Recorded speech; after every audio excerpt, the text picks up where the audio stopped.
કદમ જો હોય અસ્થિર તો રસ્તો જડતો નથી, પણ અડગ મનના મુસાફરને હિમાલય પણ નડતો નથી. આપણા પ્લાન કરતા ઉપરવાળાના પ્લાન થોડાક વધારે એવા સારા હોય છે. કેવું હતું કે તું સરકારી નોકરી કર. પહોંચવાની આખી જર્નીમાં રામાયણ ઇન્સ્ટિટ્યૂટના યોગદાનની યુટ્યુબ જોયું, ઘણા બધા ક્લાસીસનો સંપર્ક સાધવાનો ચાલુ કર્યો. પછી અંતે અમને એમ થયું કે રામાયણ ઇન્સ્ટિટ્યૂટમાં અમારે આવવું જોઈએ.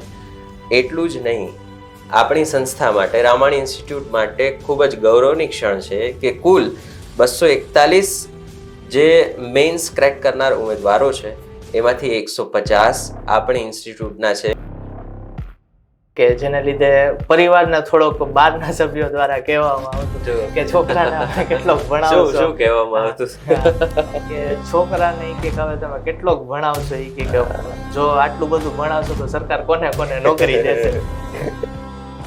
પણ મેં એક્સક્યુઝીસને વચ્ચે નથી આવવા દીધેલા. વચ્ચે ઘણો બધો ડિમોટિવેટ થઈ ગયો, પણ એક વસ્તુ મગજમાં રાખતો કે ના, કરવું તો છે.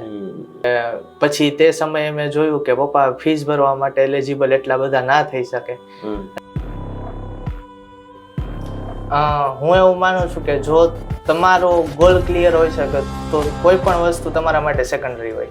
મેં પહોંચેલો છું, કારણ કે એક સમય જ્યારે એવો હતો કે મારી પાસે ચૂઝ કરવા માટે નહોતું કાંઈ, કે મેં ઇવન જોબ છોડેલી હતી આગળ એક, તો ત્યારે હું અંદરથી એમ તૂટ્યો હતો કે મેં કીધું હવે શું.